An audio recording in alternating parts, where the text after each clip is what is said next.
नमस्कार मैत्रिणींनो, फर उलनपासून आपण घरच्या घरी पिलो बनवणार आहोत। त्यासाठी मी एक पॅन्ट पीसचा कपडा घेतलेला आहे आणि त्या कपड्यावरती 2 गोल ताटाच्या साहाय्याने आखून घेतलेले आहे। तुम्हाला जेवढ्या मापाचा हवा तेवढ्या मापाचे तुम्ही काढू शकतात।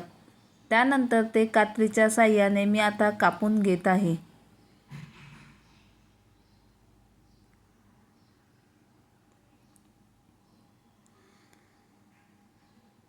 अशा प्रकारे ते गोल आपण कापून घेत आहोत। कापून झाल्यानंतर ते असे दिसतील। त्यानंतर मी एका सुईदोऱ्याच्या साहाय्याने पूर्ण गोल शिवून घेणार आहे। तुमच्याकडे जर मशीन असेल तर तुम्ही मशीनच्या साहाय्याने देखील शिवू शकतात।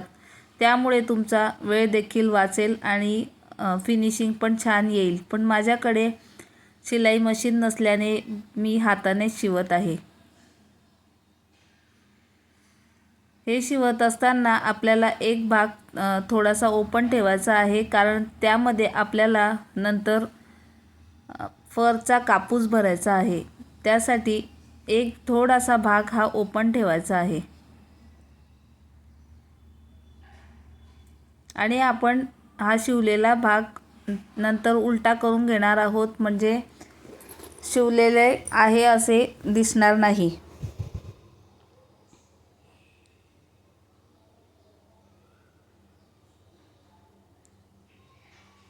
अशा प्रकारे मी हा पूर्ण गोल सुईच्या साहाय्याने व्यवस्थित शिवून घेत आहे। आपण याचा वापर कॉटवर ठेवण्यासाठी किंवा मग मुलांना खेळण्यासाठी देखील करू शकतो।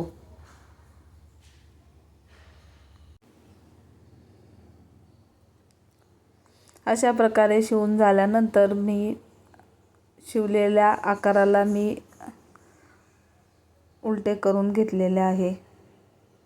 त्यानंतर मी त्यावरती आकार काढलेले आहे।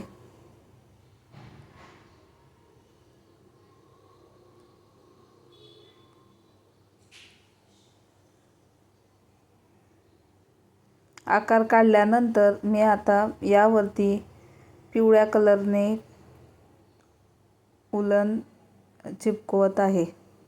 त्या ठिकाणी मी सर्वप्रथम पिन लावलेली होती, सेफ्टी पिन, जेणेकरून ते व्यवस्थित राहील म्हणून। पण आता फर उलन चिटकवत असताना ती पिन मी काढून घेतलेली आहे। अशा प्रकारे आपण नेहमी चिपकवतो तसे फर चिपकवून घेत आहे।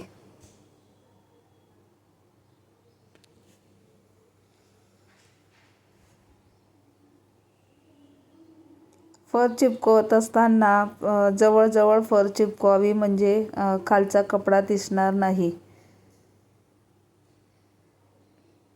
यासाठी मी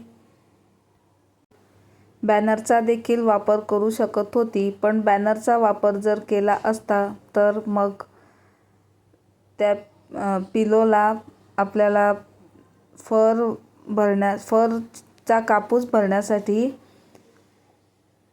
व्यवस्थित वाटले नसते, म्हणून मग मी या ठिकाणी कपड्याचा वापर केलेला आहे।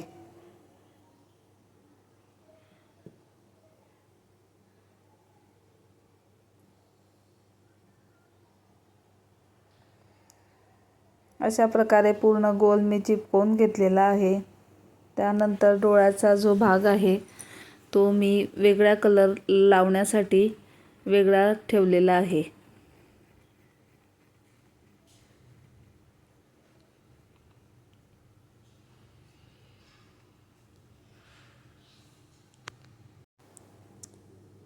अशा प्रकारे आता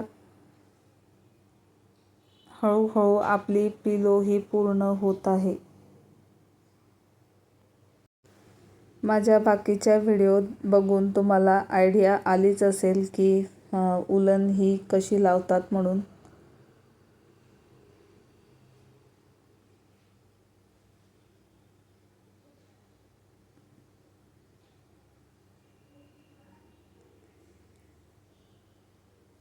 अशा प्रकारे मी तोंडाचा भाग देखील सोडून दिलेला आहे. आता लाल कलरच्या सहाय्याने आता आपण डोळे बनवून घेत आहोत.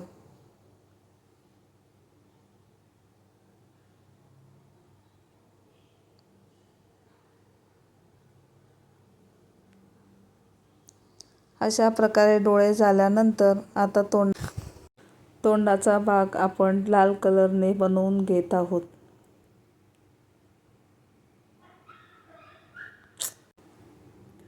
तोंडाचा भाग पूर्ण झाल्यानंतर अशा प्रकारे आपली ही एक साईड तयार झालेली आहे आणि दुसरी साईड, मागची साईड ही मी पहिलेच बनवून घेतलेली होती.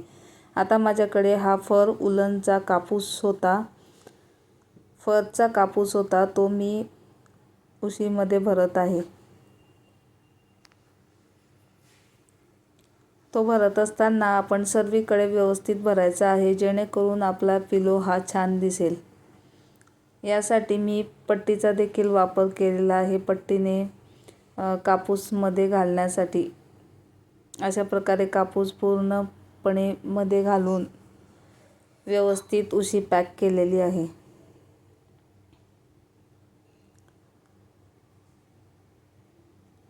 आपला कापूस पूर्ण भरून झाल्यानंतर मी ही जी साईड ओपन ठेवली होती त्या साईडला सुई दोऱ्याच्या साहाय्याने आता शिवून घेत आहे.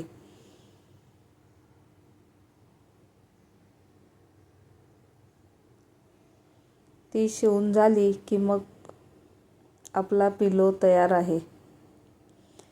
अशाच प्रकारच्या नवनवीन व्हिडिओसाठी स्वराजश्री क्रिएशन या माझ्या यूट्यूब चॅनलला सबस्क्राईब करायला विसरू नका आणि व्हिडिओ आवडला असेल तर नक्की लाईक करा. अशा प्रकारे आपली हा पिलो तयार झालेला आहे. धन्यवाद.